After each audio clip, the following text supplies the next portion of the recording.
Buenos días, profesor y compañeros. El día de hoy, Carlos Leighton y quien les habla, Emilio Cisterna, presentaremos como tema los trastornos del ánimo desde la fisiopatología hacia el trastorno ansioso y psicofarmacología. En primera instancia, es necesario comprender para la información a abordar, con la finalidad de tener una base, el reconocer qué son los trastornos del ánimo. Estos pueden ser entendidos principalmente como el resultado de una alteración de las emociones o del humor, como señala DSM-4, los cuales dentro de este manual estadístico están divididos en una serie de agrupaciones o subcategorías, entre las que se puede hallar lo que hoy nos convoca, el trastorno ansioso. La ansiedad es una reacción emocional común en el reino animal, la cual puede ser entendida como una respuesta adaptativa por parte de un sistema de alarma que prepara al organismo para pelear contra un peligro potencial. Por tanto, y hablando de forma resumida, la ansiedad vendría siendo una emoción que alerta y protege.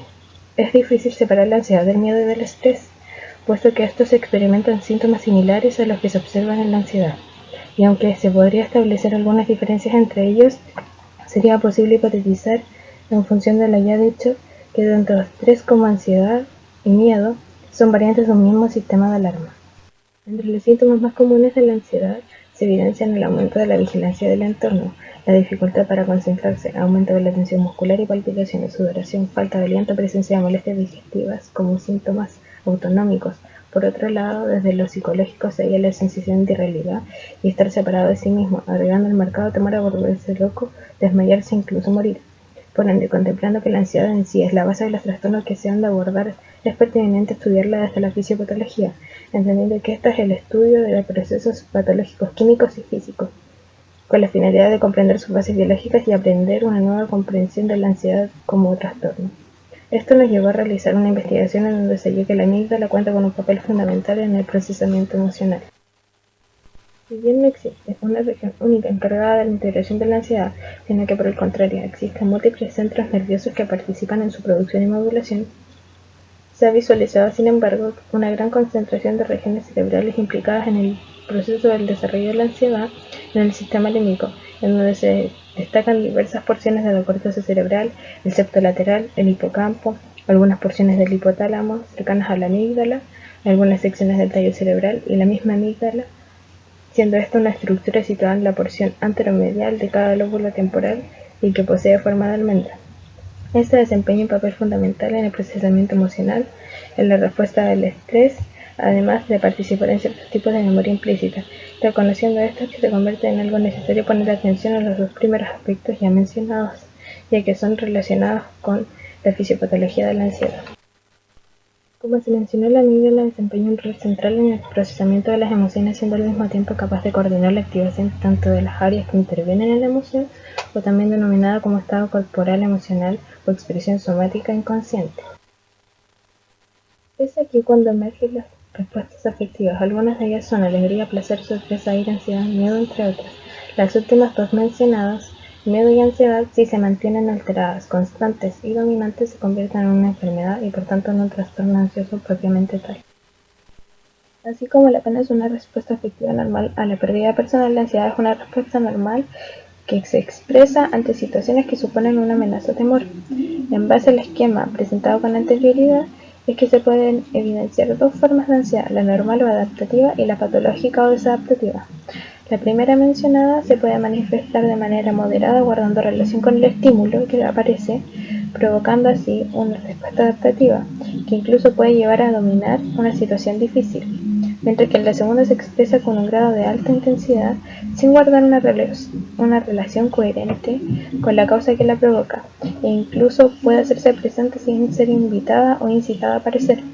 Estas últimas situaciones mencionadas son las que dan cuenta de un descontrol de la ansiedad, la cual causa un malestar significativo e incluso un miedo latente y sufrimiento en los individuos, llegando a tal punto que puede en casos extremos llegar a la invalidación social de los sujetos. Pero para llegar a esta instancia, ¿qué se encuentra detrás de la ansiedad? He aquí la participación de la amígdala nuevamente.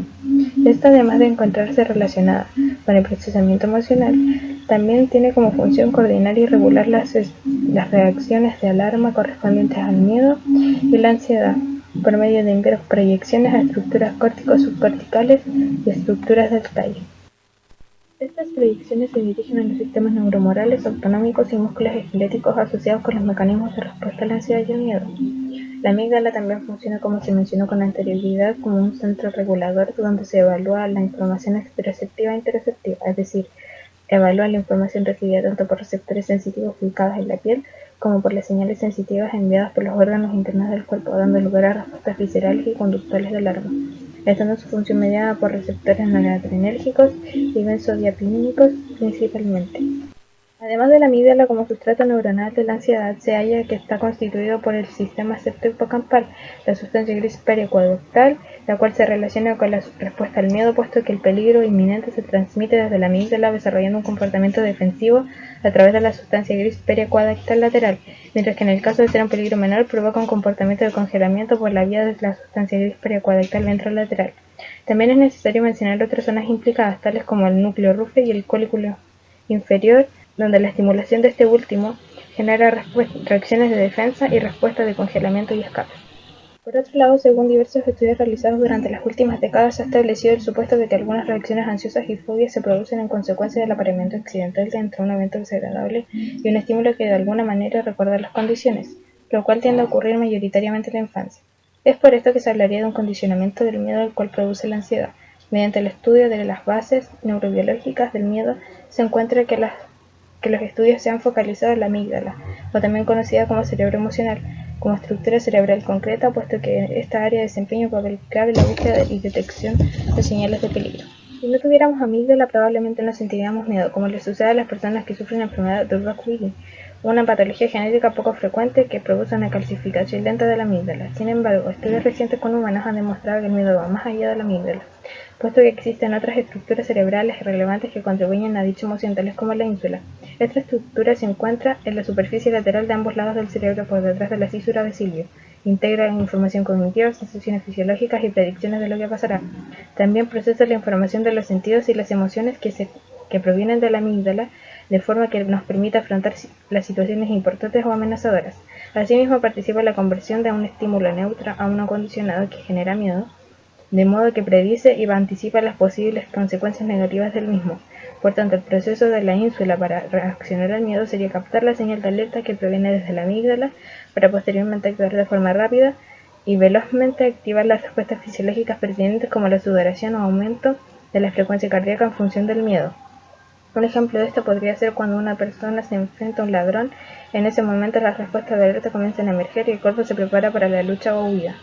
En consecuencia de esto se halla que la corteza prefrontal dorsolateral participa en la regulación emocional del miedo como vía de salida de las respuestas fisiológicas procesadas inicialmente en la ínsula. Por otra parte, también se visualiza la presencia de la corteza cingulada anterior dorsal, la cual ejerce un papel relevante en el aprendizaje del miedo y en la conducta de la evitación, así como la experiencia subjetiva de la ansiedad. Se le atribuye la función de mediador racional en situaciones de conflicto cognitivo, ya que determina la importancia que tiene el estímulo que se presenta y hace que dirijamos la atención a este. Cuanto más activa esa área, mayor es la atención que dedicamos hacia el estímulo, también aumenta nuestra respuesta al miedo.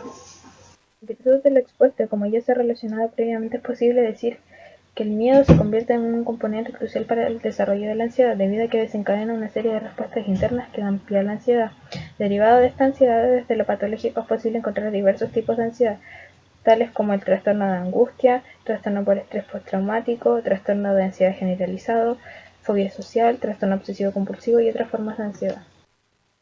Buenas tardes, profesor, compañeros, compañeras. Mi nombre es Carlos Leighton. Para continuar con la presentación, vamos a hablar de la psicofarmacología y los trastornos ansiosos. Pero primero es necesario hablar de lo que es la psicofarmacología, su definición. La psicofarmacología es el estudio de las drogas que ejercen su función primordial sobre el sistema nervioso central, así evidenciando su función básicamente en el área del comportamiento. Entonces, esta definición lo que nos quiere decir es que la psicofarmacología estudia el comportamiento por medio de la manipulación de la actividad nerviosa, estudiando los fármacos que se usan en el tratamiento de trastornos mentales. Actualmente se pueden mencionar, por ejemplo, tres grandes fármacos eficientes en este tratamiento de la ansiedad: las benzodiazepinas, los antidepresivos con acciones ansiolíticas y los bloqueadores beta-adrenérgicos. Las benzodiazepinas, como las más prescritas o las más utilizadas, está el diazepam, clorazepam, lorazepam y alazopram. Para que tengan alguna idea de estos medicamentos, funcionan igual que el alcohol, son depresores del sistema nervioso central, teniendo una acción selectiva en algunas estructuras límbicas, como el núcleo amigdaliano y el hipocampo. Como se mencionaba, los antidepresivos tricíclicos está la imipramina, la desipramina y la clorinaprina. Suena como trabalengua, pero son los principales antidepresivos tricíclicos. La imipramina tiene un efecto benéfico en la disminución de las crisis de pánico para poder controlar la ansiedad generalizada y el ataque de pánico. Y finalmente los bloqueadores beta-adrenérgicos, el más utilizado es el propanodol en dosis de 30 a 240 miligramos. Se desarrollan los trastornos de ansiedad. Y nosotros tenemos que ver cómo tratamos eso. Y obviamente hay un objetivo. Y nuestro objetivo y ayudante va a ser el receptor GABA-A, que es el GABA ionotrópico, y su neurotransmisor GABA. El receptor GABA-A está acoplado a un canal de cloro, que permite que el cloro, que es un ion, recuerden, ionotrópico, entre al interior de la célula y pues ejerza sus efectos. Para explicar esto, en un estado normal, donde tiene que haber una excitación neuronal, hay un estado de reposo de menos 70 milivoltios. Para que se genere la despolarización, ese estado de reposo tiene que superar los menos 55 milivoltios, donde se aplica una ley que es la ley del todo o nada. Una vez que supera este punto, se despolariza y se repolariza para volver a su estado normal. Lo que hace una vez el cloro con el cloro adentro es que el estado de reposo disminuye, haciéndole difícil que llegue al punto de menos 55 milivoltios, donde se da la ley del todo o nada. Lo que se traduce es en que inhibe la excitación neuronal. Por eso le decimos al GABA el neurotransmisor inhibidor en excelencia del sistema nervioso. Y ahora el receptor tiene diferentes unidades, 2 beta, 2 alfa y una gamma, diseñadas perfectamente para que entre ellas se unan los ligandos. Por ejemplo, el GABA, que es el agonista principal, se une entre alfa y beta. En ese mismo lugar se une otro fármaco, que son los barbitúricos, los cuales se encargan de incrementar el tiempo en el cual el canal del cloro está abierto, o sea, más iones cloro por más tiempo, y cuando sean dosis grandes ejercen un efecto de mimetismo, o sea, actúan como si fueran GABA. Por otro lado, las benzodiazepinas, que se unen entre las unidades alfa y gamma, se encargan de incrementar la afinidad del receptor GABA-A por el neurotransmisor GABA, o sea, modulan alostéricamente al receptor para hacerlo más receptivo. Suena gracioso.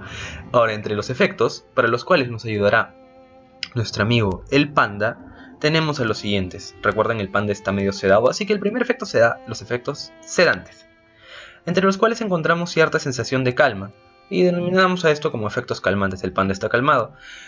Junto con ello hay una disminución en la ansiedad. Obviamente, si estás calmado no estás tan ansioso.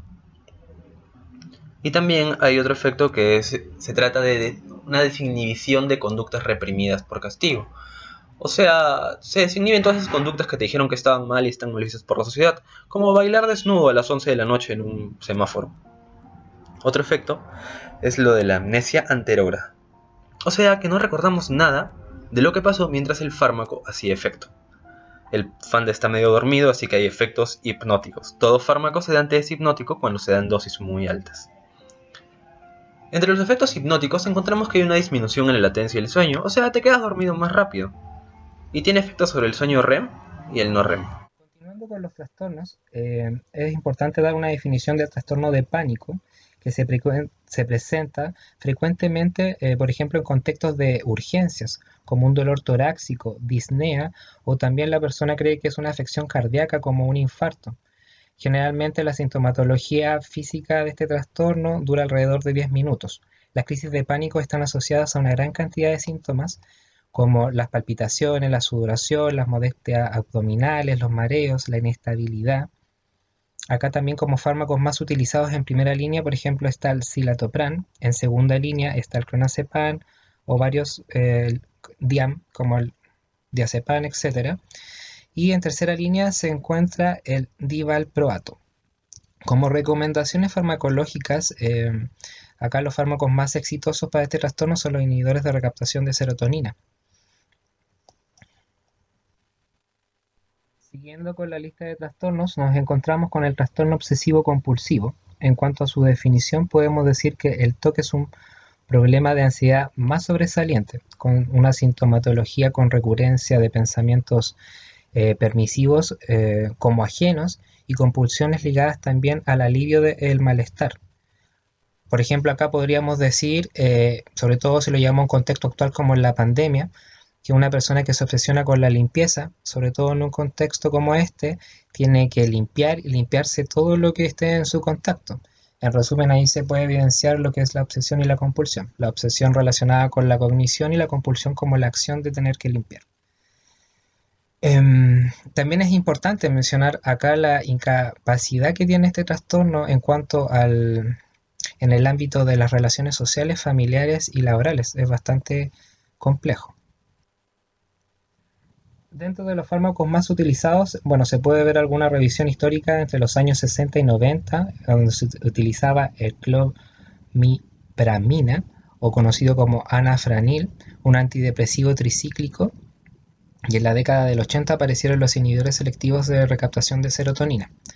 Recomendaciones en cuanto al abordaje, bueno, se recomienda la terapia como EPR, que es la exposición que se refiere al afrontamiento de pensamientos, imágenes o situaciones relacionadas con el TOC, y las psicofarmacología, o sea, ambos elementos combinados para poder mejorar a la persona. Nos encontramos con el trastorno de ansiedad social, que se define como un temor acusado y persistente a situaciones sociales, en las cuales el individuo se ve expuesto a posibles evaluaciones por parte de los demás. Podríamos decir que es uno de los trastornos de ansiedad con mayor prevalencia en el mundo. Los fármacos más utilizados en primera línea, segunda, tercera línea está la fluvoxamina, el alprazolam y la fluoxetina. El objetivo del fármaco, las intervenciones terapéuticas farmacológicas que se han demostrado eficacia en pacientes de trastornos de ansiedad están los inhibidores de recaptación de serotonina y de noradrenalina. Como recomendación acá se menciona que si se prescribe, por ejemplo, un IRS, es importante también que vaya acompañado de terapia. Para terminar con los trastornos relacionados a la psicofarmacología, está el trastorno de estrés postraumático, el cual se puede definir como un trastorno donde se ve expuesto a grandes estresores o factores de trauma, por ejemplo, violencia vivida en situaciones, por ejemplo, de combate, de abuso sexual, agresión física o experiencias cercanas a la muerte, o también haber sido testigo de que esto le haya pasado a algún familiar significativo. Tiene presencia sintomatológica, por ejemplo, en 4 dimensiones. Puede ser las intrusiones, como recuerdos, pesadillas, flashback, conductas de evitación, evitar situaciones, pensamientos o sentimientos. También puede tener cognición y humor negativo, autovaloraciones negativas, sentimientos de culpa y alteración de la reactividad, por ejemplo, hipervigilia o insomnio. En los fármacos más utilizados en este trastorno está la fluoxetina como primera línea, también está el mirtazapina como segunda línea, y en tercera línea se encuentra la imipramina. Se hizo una pasada por lo que era un poco los conceptos de psicofarmacología y se mencionaron algunos trastornos asociados con sus medicamentos, efectos.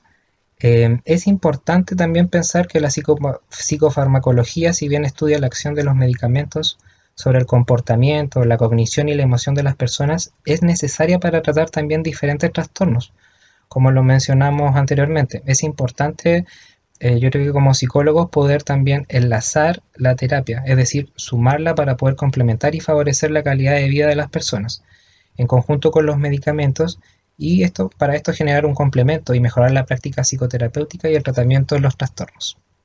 Muchas gracias. En conclusión, se puede evidenciar que la amígdala no lo es todo, sino que existen una serie de múltiples estructuras coexistiendo con ella, contribuyendo a la aparición de la ansiedad.